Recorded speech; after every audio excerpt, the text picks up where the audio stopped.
que bueno, las circunstancias nos han obligado a utilizar. Como lo decía el maestro Paco, vamos a pedirles a todos de favor que tengan su micrófono apagado. En la parte donde ustedes mismos se visualizan, en la parte de abajo a la izquierda, debe haber un microfonito en rojo y debe estar cruzado por una línea. Si no lo tienen, hagan clic ahí para que ustedes esté cerrado su micrófono y no haya distracciones durante este tiempo que vamos a estar platicando. Bien. Por ahí todavía estamos escuchando voces. Vamos a darles un segundito para que localicen su micrófono y lo cierren, por favor.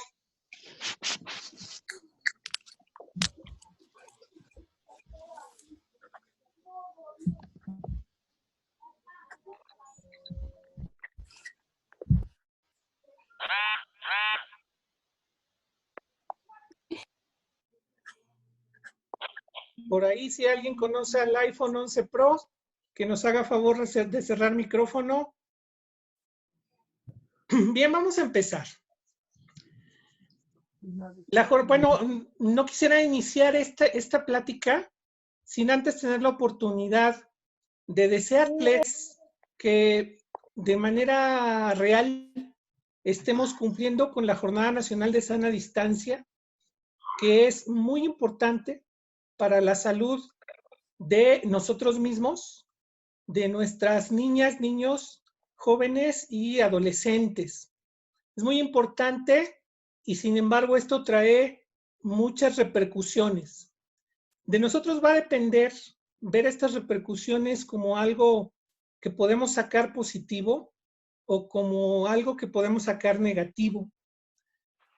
Bien, yo iniciaré pidiéndoles que ustedes piensen, imaginen, cuando ustedes eran niños, si ustedes tienen recuerdos más o menos de cuando tenían entre 6 y 10 años, piensen en su casa cuando no les dejaban salir.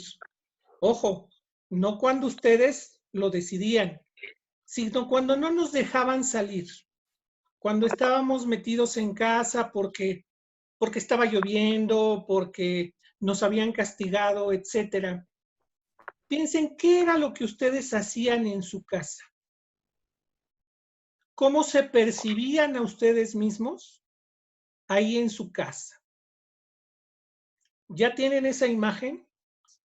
Guárdenla porque vamos a estar recurriendo a ella constantemente durante la charla. La charla ha sido diseñada en 3 apartados. Hay 3 preguntas que guiaron esta reflexión para hablar con ustedes. Los tienen en pantalla. Estos 3 puntos son el número 1. Nuestro título tiene 2 partes. La nueva escuela mexicana y la Jornada Nacional de Sana Distancia. Entonces, en primer lugar, vamos a recordar cuál es el pilar fundamental de esta nueva escuela mexicana. En segundo lugar, estaremos viendo esta escuela mexicana, qué implicaciones tiene para nosotros la educación de excelencia. Y finalmente estaremos abordando una reflexión relacionada con por qué la Jornada Nacional de Sana Distancia es una oportunidad para fortalecer a la nueva escuela mexicana. Cuando hablamos del pilar fundamental de la nueva escuela mexicana, tenemos que revisar nuestra historia. Nos damos cuenta de que a lo largo de toda la historia, desde los antiguos griegos, cada sociedad ha fijado su filosofía. En esta filosofía ha expresado sus ideales humanistas. Por eso tenemos a lo largo de este tiempo cuestiones como la paideia de los antiguos griegos, el cristianismo, el renacimiento, la modernidad, el liberalismo, entre otras. El cristianismo, por ejemplo, su ideal era el buen cristiano bondadoso, el buen cristiano sacrificado, el buen cristiano que seguía las normas de la Iglesia Católica. Ese era el ideal del hombre, ese es el hombre que dibujaba esta propuesta. Después, durante el Renacimiento, tenemos al hombre en el que predomina ya no la fe, sino la razón. A partir del Renacimiento, con Descartes, tenemos el pienso, luego existo, es decir, el ideal de hombre empieza a ser este que se aleja de los dogmas de la fe y empieza a trabajar a través de la ciencia y la razón. En el periodo de la modernidad ya empezamos a tener otro tipo de hombre, el hombre de la revolución industrial, el hombre trabajador, el hombre que trabaja tiempo extra, el hombre que se sacrifica por tener un mayor estatus de comodidad. Y finalmente llegamos al liberalismo, donde lo que se espera es un hombre que consuma. Nuestro ideal actual, según los sociólogos, es un hombre que pueda consumir y entonces con esto continuar generando capital. Esto lo recorro solamente por dar un ejemplo. Me regreso y lo dejé a propósito porque esto tiene mucho que ver con la nueva escuela mexicana, que es la paideia. La paideia es el ideal educativo de los griegos, de los antiguos griegos, de los filósofos, de los primeros médicos, de los astrólogos. Esta paideia funda toda su filosofía en el concepto de la arete. Y la arete es un concepto muy bonito porque nos está diciendo que esto significa virtud. Dicho de otra manera, para ellos el ideal era el cultivo de las virtudes. Y este cultivo de las virtudes para ellos es sinónimo de excelencia. ¿Sí? La excelencia, si ustedes lo recuerdan, es un término que fue incluido en la reforma educativa que desplazó al término de calidad. Entonces, la arete busca el cultivo de las virtudes como el ideal más elevado. Pero no nada más de las virtudes que tienen que ver con la expresión de algo que es bueno, sino también como algo que es bueno para sí mismo. Es decir, tiene que ver con la nobleza espiritual. También tiene que ver con el desarrollo físico. Y estas dos cuestiones los antiguos griegos las trabajaban fundamentalmente a través del ejemplo y del consejo. Quiero que miren la pantalla. En la pantalla tenemos el Camino de Santiago. ¿Qué es el Camino de Santiago? Les cuento brevemente. En la parte izquierda del mapa que ven ahí está Santiago de Compostela, donde según la tradición católica, está enterrado el apóstol Santiago el Grande, que fue de los 12 primeros elegidos por... ¿Tengo micrófono? Bien. En la antigüedad, los peregrinos católicos tenían que hacer un recorrido, algunas veces desde Francia, como pueden verlo en el mapa, hasta Santiago de Compostela. Pero en el camino hay una serie de lugares de carácter cultural, de carácter científico, otros lugares donde había monasterios, donde los peregrinos tenían que prestar servicio y en este camino también tenían que atravesar las montañas, porque este camino comienza en los montes Pirineos. Entonces, un peregrino tenía que explorar esos lugares culturales, tenía que explorar esos lugares de servicio, tenía que explorar el contacto con la gente, la caridad hacia la gente, y tenía que hacerlo caminando, por lo tanto, físicamente también tenía que esforzarse. Es decir, el peregrino a lo largo de este camino de Santiago adquiría una formación integral. Ok, Entonces, quedamos que la reforma educativa elimina el término de calidad e incorpora el término de excelencia.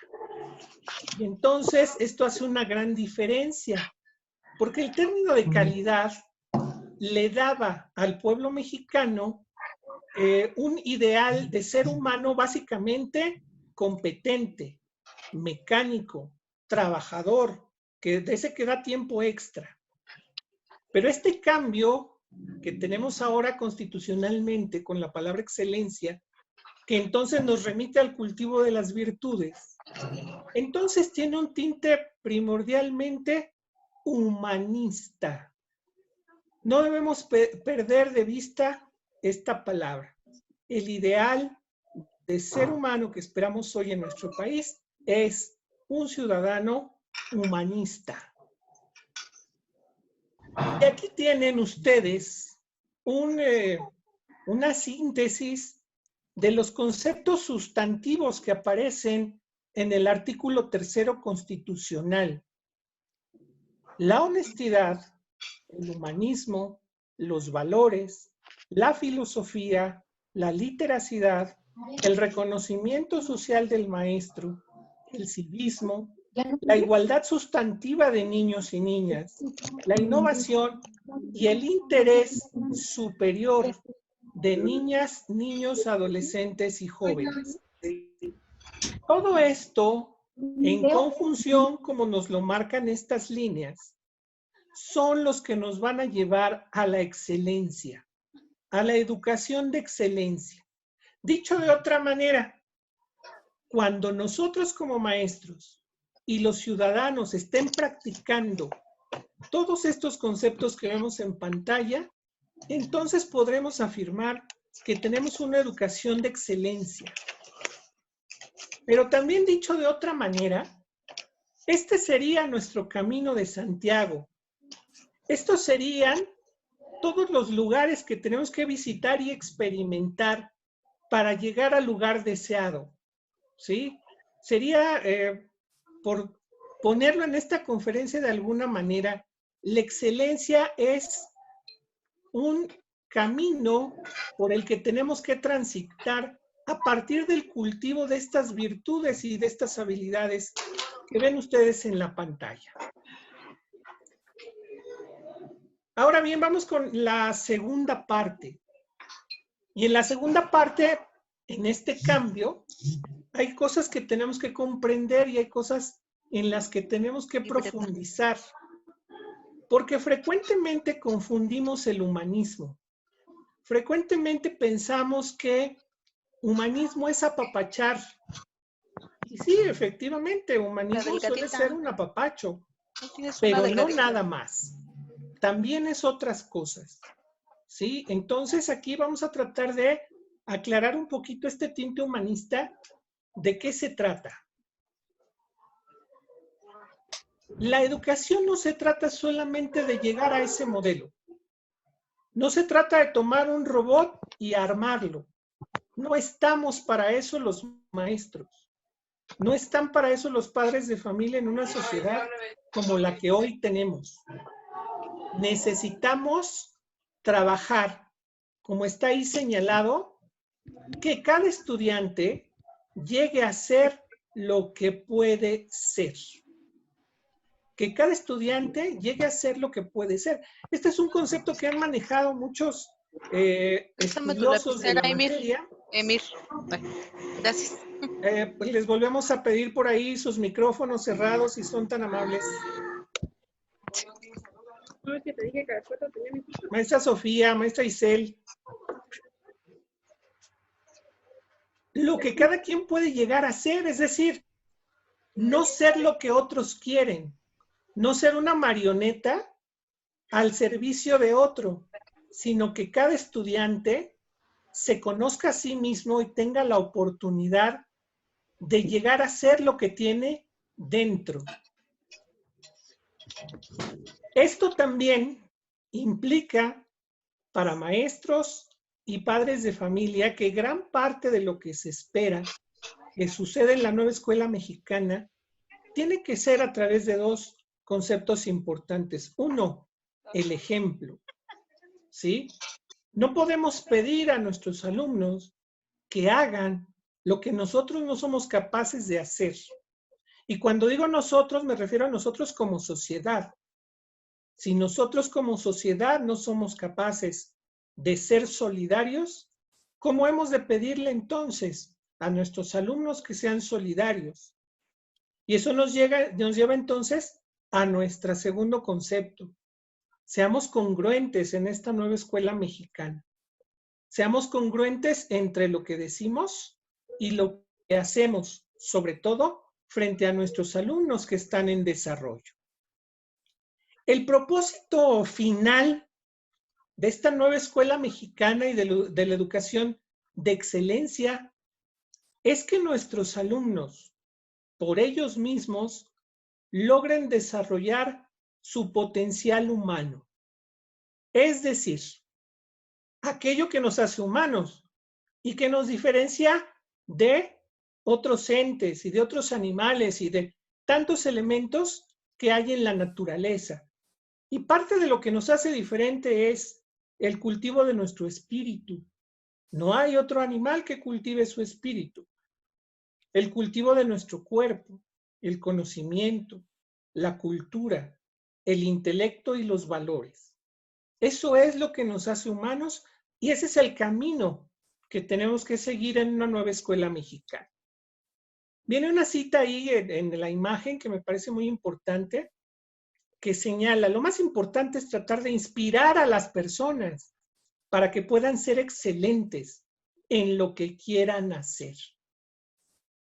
Ese es nuestro papel como educadores, inspirar a personas a que sean excelentes en lo que ellos quieran ser. Es un objetivo que debemos trazarnos y que me parece ideal, pero no utópico. Es decir, la utopía entendido como aquello que no vamos a alcanzar.